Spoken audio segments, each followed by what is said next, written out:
Hello and welcome back to another Reaconteur video, and in today's video I am ranking every weapon enchant in the game based on their usage capability and versatility. Along with that, and before we get into it, I have a few things to say. So first of all, a lot of people in the comments have been saying I've been doing some pretty bad or even violent things that they've seen me do, and I would like to clarify, I did not do any of that. I don't care what it is, I didn't do it. And if anyone says that they've ever seen me harm a fan in public, it is not true. They are false allegations. Repeat those words in your head. It's not true. It's not true. It's not true. Also, I am currently live at twitch.tv/Reaconteur doing part 2 of the last strip ranking I didn't finish on Monday, so come check me out over there. Finally, I am dropping 3 songs this month for YouTube members, all of which will be Christmas and holiday themed, so if you want to hear my song covers, buy a YouTube membership at any tier. That should be coming out sometime around Christmas. Subscribe, and let's get straight into it. At number 34, we have Gluttony. This thing just isn't useful in any real scenario except one, which is countered by just having food, or more specifically fruit. Gluttony makes it so on hit you steal a bit of food and water from your opponent. Now this is utility for you and technically anti-sustain against opponents, because in ganks if you don't have food and water you can't regen or may die. The only problem is that this is countered by just having fruit, and if you're familiar with me, I always keep a red in my hotbar for a reason. Along with that, the utility is terrible because there's like 2 talents that both do the exact same thing that this enchant does, so this enchant just needs a total rework honestly, and I think it is basically only marginally better than not having an enchant. At 33 we have the Curse of Repulsion. This enchant is exclusively useful in like one cheese build, like rifle crit spam build, but really it isn't very good at all. For those of you who don't know, it makes it so when you block, it pushes your opponent back and then causes you to take 30% chip damage, stacking with chip damage buffs your opponent may have, so you could just take a full M1 worth of damage depending on your opponent's build. This thing is only above Gluttony because it works in cheese builds, but otherwise it'd probably be below Gluttony. But I guess this enchant at least has a use, unlike Gluttony. At 32 we have Harrowing. It's just kind of useless. Oh no, I obscured the stats of my opponent who could see them 2 seconds ago for a whole 12 seconds. It doesn't even matter. Like, not seeing my health bar isn't going to cause me to fight any differently. It's not like Harrowing is ever going to be the reason why I win or someone else loses a fight. And a majority of people probably aren't even looking at their UI during actual combat, because you really shouldn't be. This thing's just kind of useless. And at 31 we have Curse of the Bloodthirsty. This enchant is another that really isn't worth using because a lot of enchants do what this does better in most categories and are just, you know, even the utility of most of their enchants are better than this thing. It gives you a 10% damage buffs and makes you deal more damage to the blood bar, which is a real gimmick that it has,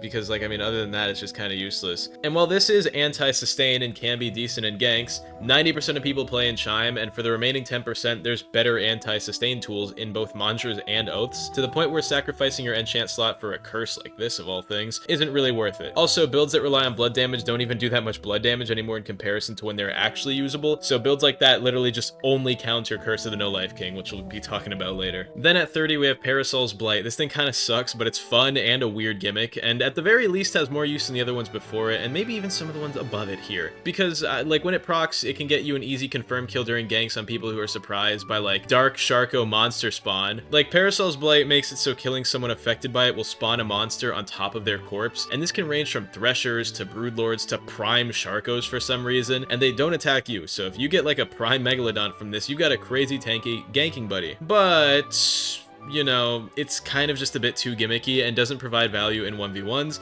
and it's also just kind of too RNG reliant, when the differences in like monsters you can get is like Sharko with black stuff on it versus Thresher with black stuff on it, and they're both just like completely different scales of difficulty or strength or health. Then at 29 we have Stormbreaker. This enchant is literally just Storm, except it overrides your crit, and I think this is the worst overriding crit in the entire game. You throw your weapon, it comes back. If it's blocked, it deals 1 posture damage. This thing just isn't good. In fact, the difference between Stormbreaker and Storm is probably going to make some people mad, because Stormbreaker's crit brought it like 30 spots lower, but oh my god, Stormbreaker's crit is so bad, I would just never use it. Like, I actually just hate this thing. Number 20 is going to be the Curse of the Authoritative. This enchant is weird in the fact that it's a made to posture stack. It's like a posture stacking enchant. So after certain actions like uppercuts and crits, then it increases the posture damage by 50% for a whole 30 seconds. However, after being guard broken, you take 50 50% more damage until unguard broken with no cooldown. So every time you get guard broken, the next hit's going to do massive damage. Now this enchant does have its potential use cases because you could specialize a build around guard breaking, but it's countered by a player who just knows how to parry, and getting extra punished for being guard broken sucks. This is the first enchant I consider potentially valid but situational, and honestly I just run stone over it. 27 is going to be Nightbringer. This enchant is only really this low because it's super reliant on the Shadow Attunement, as one of its passives makes it so it procs Shadow Talents, which makes it way better. Normally on proc it'll just steal Ether, which is fine, but it's not that great, and being reliant on an attunement to be better is bringing it down quite a bit. Then at the 26 spot is going to be Bluster. This honestly just feels like a filler enchant. Like, I feel like they added this enchant into the game to pad the patch notes, because I don't even remember when it came out. Even with the VFX, like, it looks like filler. Like, they're just lackluster VFX, which I guess is kind of good because this game's got too much VFX anyway. It just applies a time bomb onto people that deals true damage that can't be resisted, but it can be parried, meaning it can sometimes provide very to little to no value, which some people might think it's alright. I don't think it has much versatility, and doing true damage doesn't really matter on an explosion because detonation does like the same thing. I guess you can hypothetically get more procs with Bluster than detonation, but that's inconsistent, so I'm ranking it way lower. 25 is going to be Windswept. This enchant is actually decent applying Winded, but it heavily relies on scaling with the Gale Breath attunement, so if you're not a Gale user, it's basically useless, and that lack of versatility ranks it a lot lower than enchants which are usable on much more builds. This, however, isn't a bad enchant. I think it's really good, but so sad it can only be used with like 1 of 6 attunements. Then 24 is going to be the Curse of Yisli's Ember. Despite the fact that I think this is overall just a poorly designed enchant for reasons I won't cover here, but I did cover in my last video on enchants. Anyway, this enchant is just very RNG dependent, and the biggest problem with it is the fact that while it can potentially be the highest DPS increasing enchant in the game, it is also possible that when it procs applying temp HP, it could completely nullify your next hit or even small combo string. Meaning while it can be the best DPS enchant in the game, it can also be the best sustain enchant in the game, but for your enemy. So this thing is just too inconsistent, and it's not something that you should be reliant on, so I personally don't like that level of inconsistency. Number 23 is going to be Obfuscation. I know some people like it, and it can be decent for some builds being based on chip damage, but your build being reliant on your opponent blocking means that it's got a positive relation to it being less effective against better opponents, because blocking isn't that common, and shaky block means no blocking. So I mean, this thing would actually be better if they removed shaky block, which is already just an annoying mechanic. Also, it's overwritten by weapons that have equal or more chip damage to it, so you can't even make a chip build with it anymore. I guess it's at least consistent though, but they should also just change its name, because Obfuscation used to be when this was an invisible, fast, lightweight weapon made out of air. What does Obfuscation have to do with what it actually does now? Maybe just change this enchant's name and it'll go up like 30 spots. At 22, we're going to have Solar. Solar's actually pretty good. So when you use it, it applies a mark for 8 seconds, which decreases Ether and tempo gain, but the big part is that when you vent someone, it pays you back in tempo for the vent by stealing equal tempo, or as much as they have,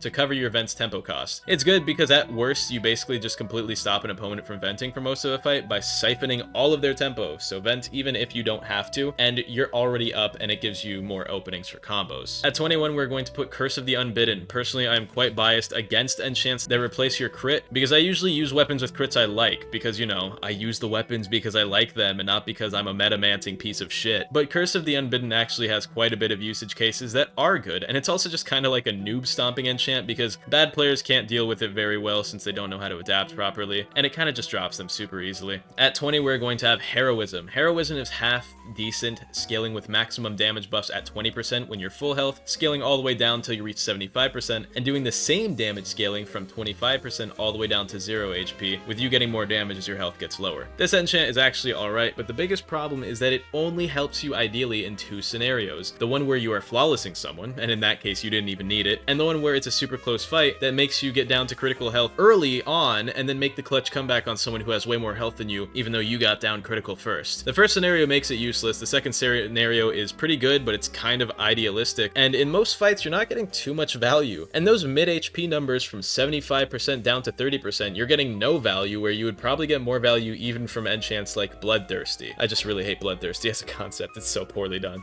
But this enchant isn't the worst, it's just got a weird level of inconsistency to it based on the fact that it scales on HP and is useless at certain HP numbers. Number 19 is going to be Seer. Seer is more so a PvE than a PvP enchant, and while it is decent in PvE, it kinda only works in PvP, like with certain builds, because like the Seer penetration stacks happen. So for the purposes of this video, just only compare the PvE enchants to the other PvE enchants. So the fact that this is ranked 19, if another one's like number 8, that doesn't mean it's like 15 or like twice as good. It just means it's like a spot higher than the PvE enchants, and is also probably decent in PvP at some point. Or it's just really good in PvE, which is Astral. Number 18 is going to be Curse of Yun Shul. It used to be really good at one point, and it's still half decent, so my ranking is probably a couple spots too high. But this enchant, actually, it's probably not good anymore, especially because it can take 7% of your total health, but if you're unlucky, like with the maximum damage you can do being upwards of 6%, depending on your weapon type, but then being equally punishing regardless.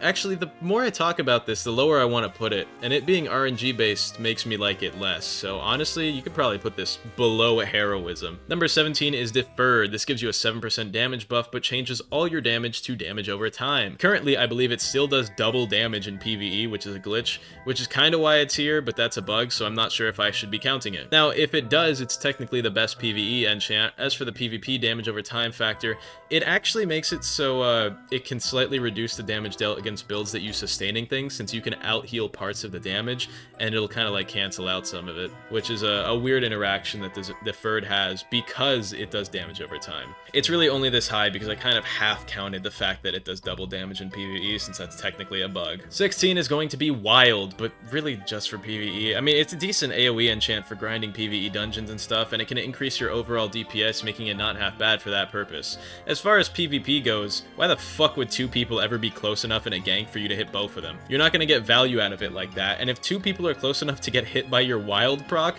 they're probably close enough to where they're hitting each other anyway, and you didn't have anything to worry about because these people are too dumb to be playing the game. At 15, we're going to be having Grim. This enchant is decent sounding on paper, and I think it's honestly a better version of the Curse of Authoritative most of the time, but the biggest problem is that since it only lasts 6 seconds, if it procs, you can just kind of like play safe against someone using Grim and just avoid lots of their plays, and just like play more defensively, and then Grim users get no value off of it unless they can guard break you as it procs. At 14, we're gonna have Umbral Knight. I'm not gonna lie, it's kind of just better Grim most of the time, because the biggest difference is why you can just avoid a Grim user and play defensively and extra passively. Umbral procs after a hit, so regardless if it procs, you have to either eat an extra 20% damage or deal with it with like an active response, like a dodge or a parry, which they can then try and punish you for, because if you dodge it, then they could use a mantra that's delayed, and then they could use stuff like Ice Lance or Ice Smash, just really anything with a delay on it, and then just make you eat that. Unlike Grim, where you can passively avoid it by just playing back and running, because it buffs them rather than directly attacking you. So Umbral Knight is actually way better than Grim, and honestly, I'd be fine with putting this up a few spots. 13, Curse of the No-Life King. This enchant has so many downsides you'd think you were inbred. I'm so sorry, that was such a stupid joke.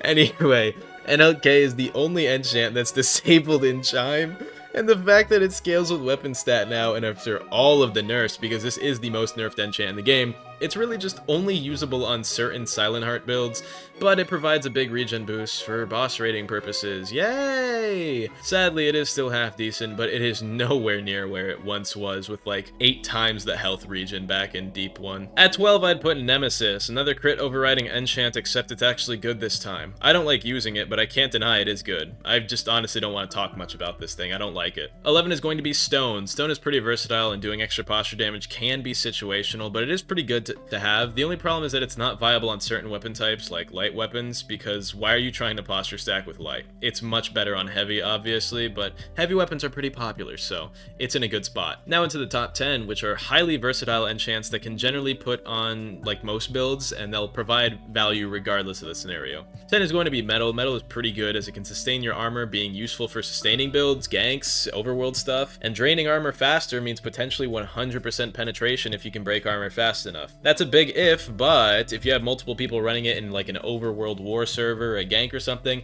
it's a lot more likely. And against people who are running metal, metal actually counters metal because you can steal armor back. Then at 9, we're going to have Providence Thorns. Great in PvE, decent in PvP, applying passive pressure. I like it, not much to say here. Then starting at number 8 is Curse of the Void. This is sadly my favorite new enchant because it's so much fun, but it is sadly only really usable in overworld ganks, and this tier list is based on total versatility, including chime usage. It's going to be at like near the bottom of our top 10, and I think this is probably the best designed enchant in the game, and definitely the best designed enchant in recent times, especially when things like Bluster came out, which just suck and are worse versions of other enchants. Our number 7 spot is going to be Tears of Edenkite. This enchant is just really good in every scenario.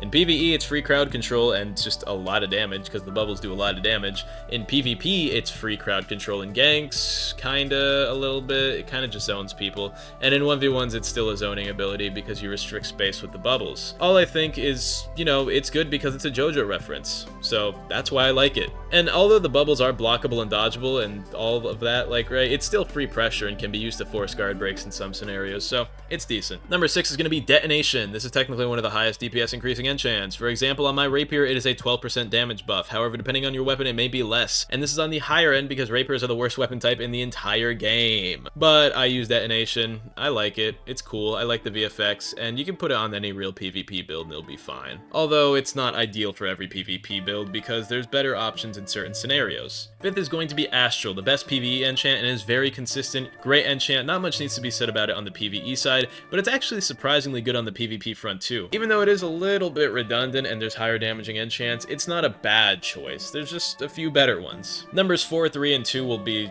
actually, this is kind of a weird scenario, but Blazing, Chilling, and Storm should technically all be interchangeable, and before someone comments about how one in particular is better or how Stormbreaker is way lower than Storm, the Stormbreaker crit sucks balls. Anyway, the most consistent of the 3 is going to be Chilling. It provides Chilling as an effect, which slowing is good, and it is a DPS up, and you know, it adopts the Frost talents, so it's not that bad.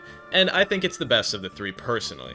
Then Blazing in comparison does more DPS and synergizes with Flame Charm talents like Azure Flames, and then Storm procs Shock, which can bypass Hyper Armor and Stun, and it also gets a big buff in the Rain, giving you way more DPS and damage if you're just in the rain. And when rain spires exist, that means that Storm is probably the best one overall for the overworld ganks, as long as you have rain spires, which are super easy to get anyway. Now, ironically, I do think that the worst of the 3 is definitely Blazing, which a lot of people really like. You can disagree with me on this, but I think Blazing is kind of the worst for single attunement builds because they usually run Flame, and I see a lot of people running Flame and Blazing, and because these enchants do elemental damage, running another enchant than the attunement you're using can actually counter ever-changing Aegis. So ironically, they kind of reverse synergize when it comes down to that, right? Because that interaction can happen, where you could just be doing more damage if you run a different attuned enchant to your own attunement. I do think they're quite interchangeable though. My personal favorite of the 3 is Chilling, and I think Storm is pretty cool to have in the overworld. And then finally at number 1 we have Vampirism. This is just the most versatile enchant of all time. It's used in PvE. It's not the best for PvE, but it is sometimes used and used to be the best in PvE.